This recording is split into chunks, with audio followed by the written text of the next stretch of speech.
Hello, and welcome to our presentation. We will discuss the narrative research design. At the end of this presentation, we will share a short YouTube video to show you an example of a narrative research study being conducted in a real-life setting. Also, there will be a small quiz, and we hope you enjoy this presentation.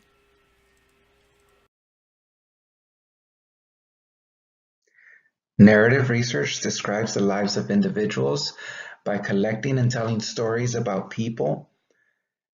Researchers tell narratives and discuss the meaning of individual experiences, and they typically focus on the study of a single person. When do you use narrative research? You use narrative research when you have individuals willing to tell their stories and you want to report their stories. It allows educators to gather practical and specific insights when documenting personal experiences in actual school settings. It also enables researchers to establish close relationships with participants, which helps decrease the perception often held by practitioners in the field that research is distinct from practice and has little direct application. It also provides an opportunity for participants to feel that their stories are important and that they are heard. And as a result, they may better understand topics and how to process them. It also captures an everyday, normal form of data that is familiar and comfortable for individuals.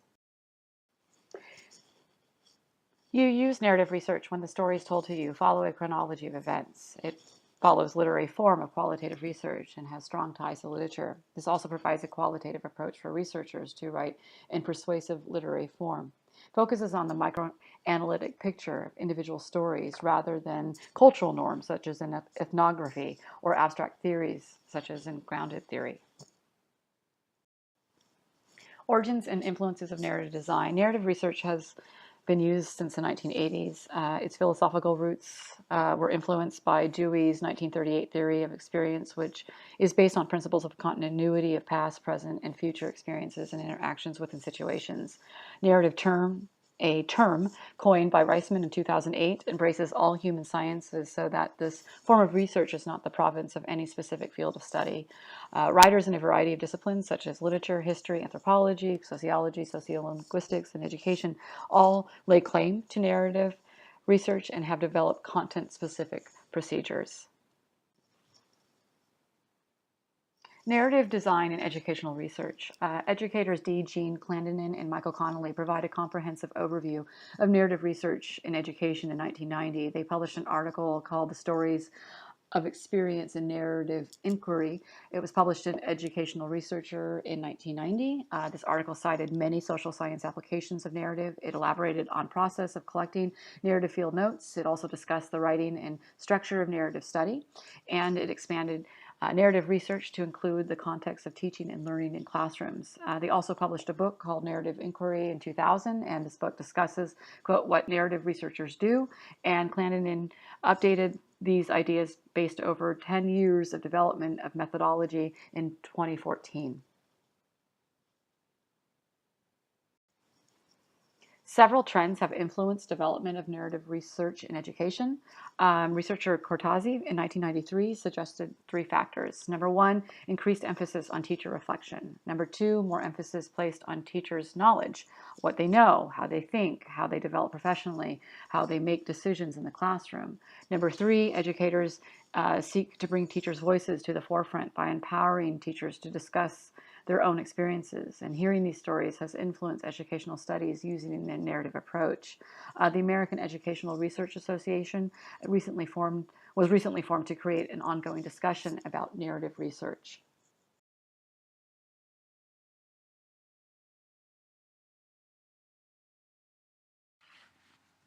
There are many different types of narrative research forms.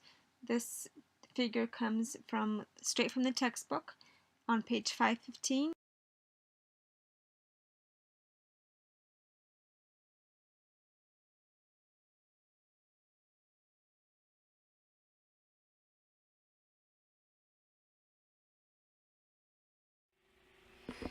Here are the 5 questions to consider when determining the type of study. I will go into detail with the following 5 questions in the next few slides.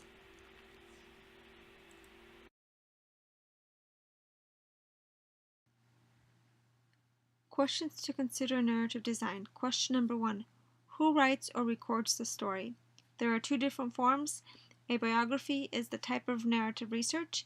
The researcher records the experience of another person's life. A biography is usually gathered facts from records and archives. An autobiography is an individual who writes their own story on their own account. Question number 2. How much life is recorded and presented? In life history, it's a narrative story of the entire life or experience of a person. This is often used by anthropologists to learn about the culture and major events.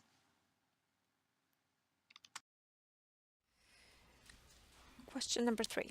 Who provides the story? If the teacher provides the story, they can share their teaching styles and perspectives in the classroom. If the children provide the story, the children can share their own learning experience. Question number 4. Is the theoretical lens being used? The theoretical lens is basically a guiding perspective that provides structure for advocating individuals who are often marginalized. And question number 5. Can narrative forms be combined? Yes, a narrative study can be combined with many different elements. It could be blended by a biography or an autobiography and a theoretical lens.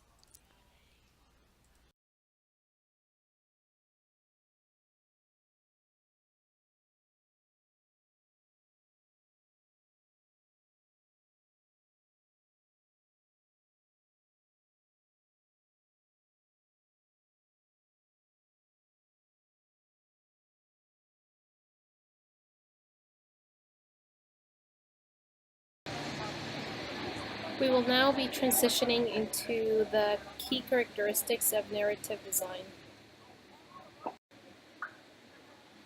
There are 7 characteristics that consist of narrative design, and these are individual experiences, chronology of the experiences, collecting individual stories, restoring, coding for themes, context or setting, and collaborating with participants. All these take a big part and role into narrative design.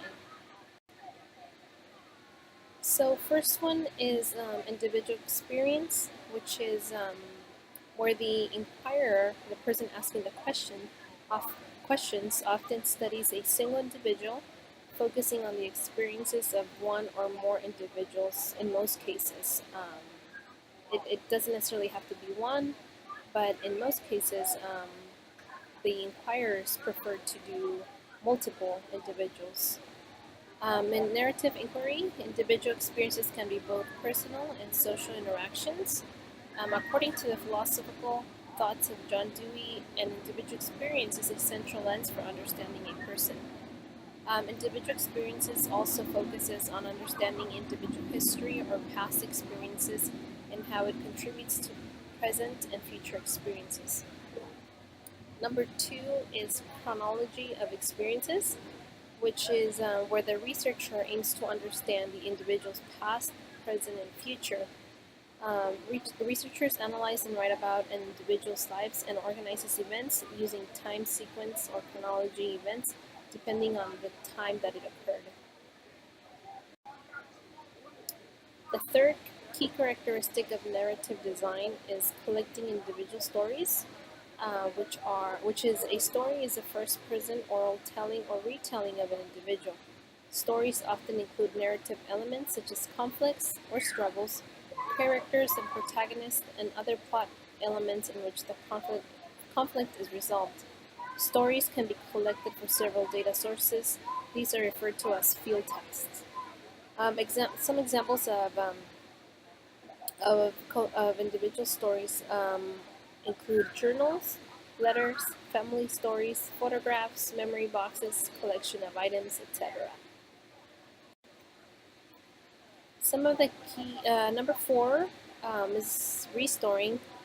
It's a process in which researcher gathers stories and analyzes them for key elements.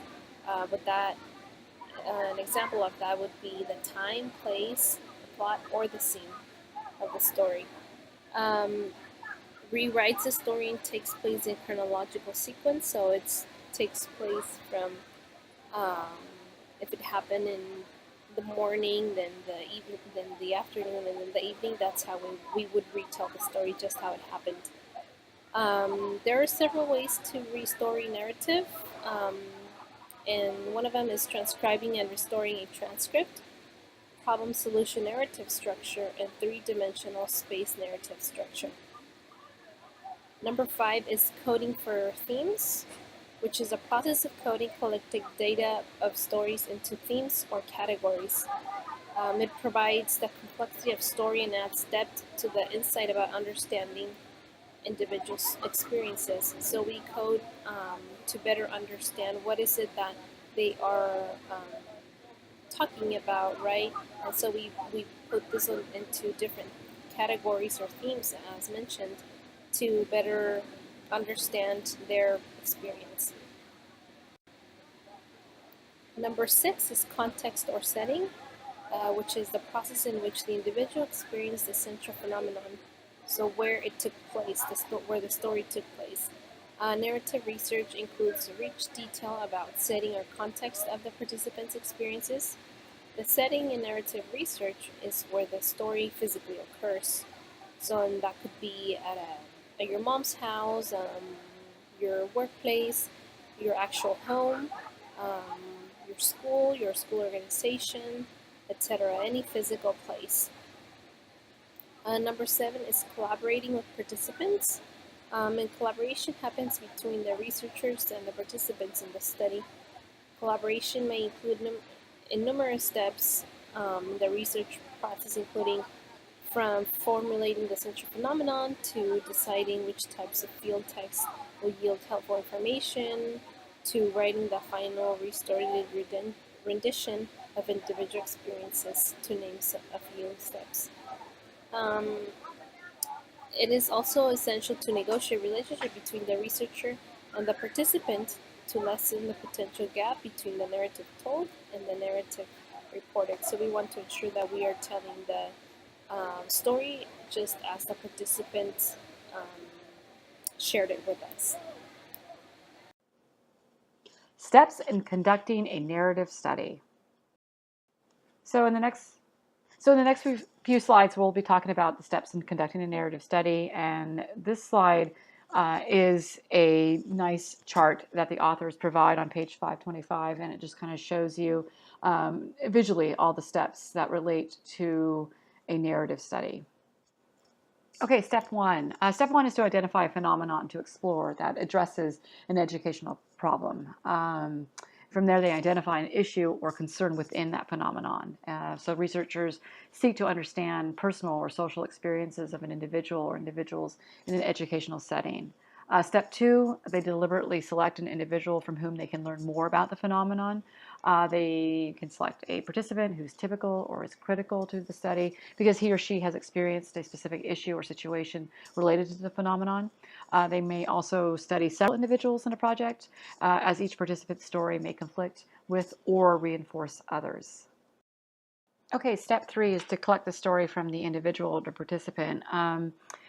Researchers often use conversations and or interviews as mediums for an individual to tell his or her story. However, they may use additional field texts. For example, they may have the participant write in a reflective journal. They may also observe the participant and write down notes.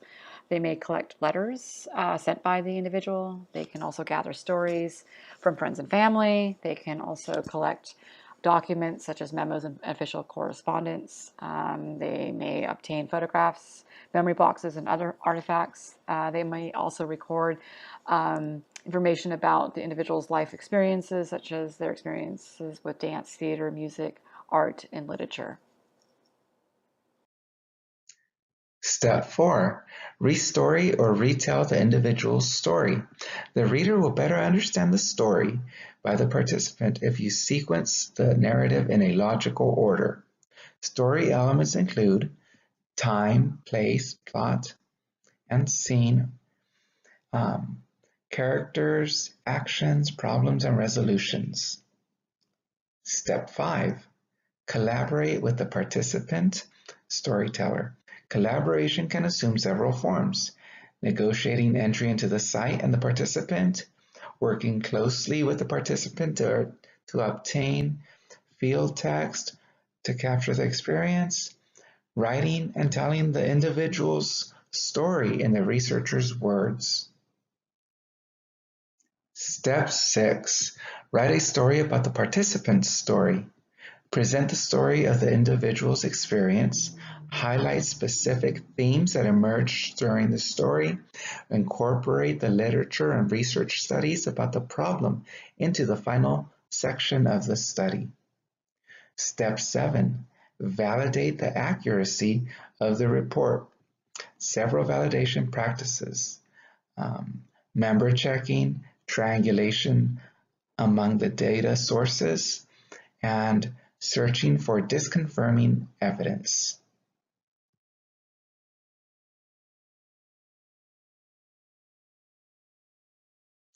Potential ethical issues in gathering stories. The first one is faking the data. This usually happens when an individual is not truthful about the stories. They might embellish or they might leave stuff out. The next one is when participants may not be able to tell the story. Oftentimes this happens when it is something that's very horrific and the individual does not want to recount the story. Another one is that narratives focus on tensions and the writers create counter stories that are read by others. And this creates vulnerabilities for the individual. And the last one is ownership of the story. So who owns the story? Is it the researcher who's gathering all these stories, or is it the participant that is telling the stories?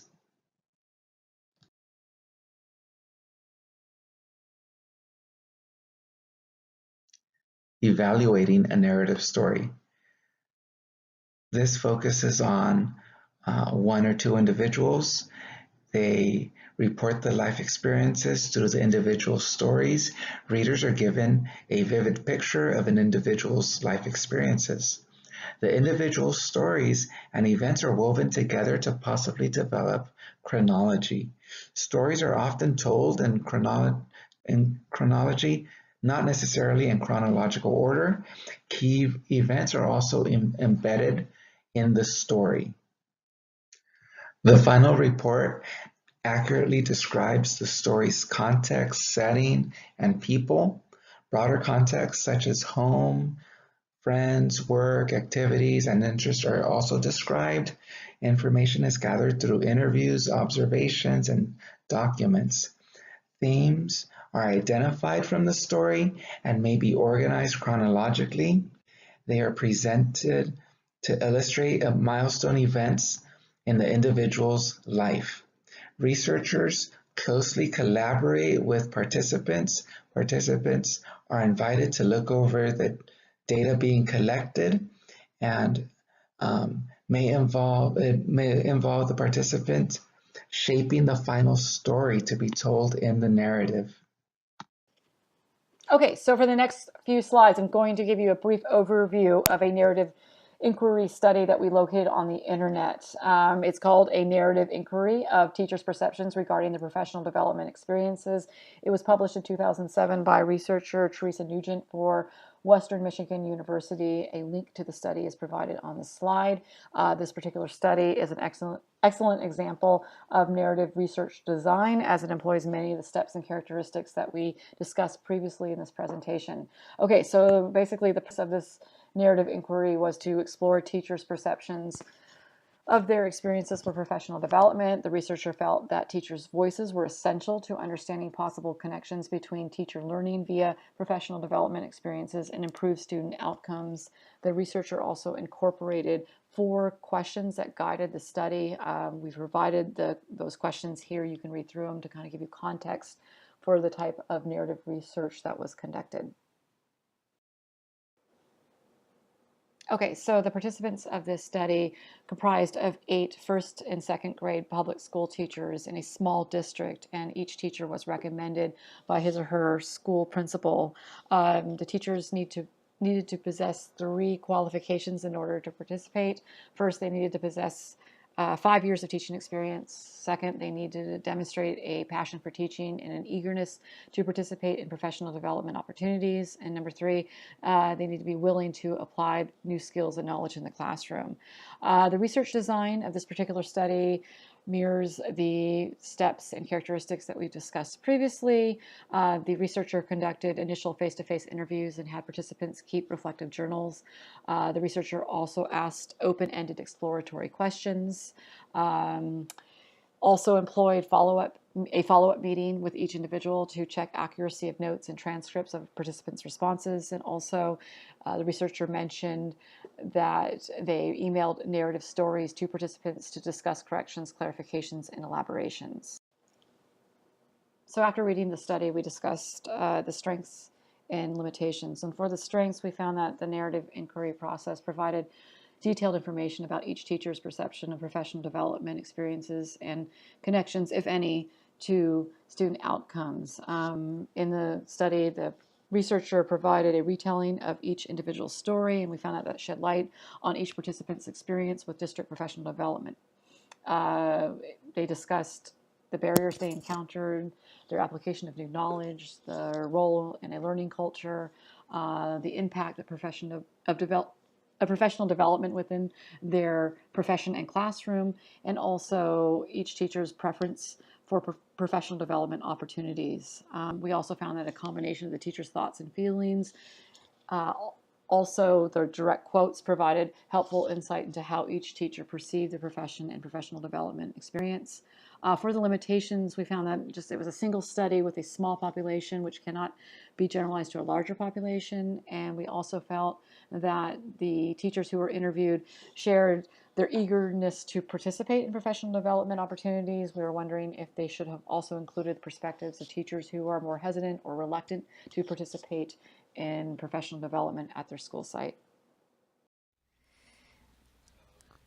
And this is the end of our presentation. Please watch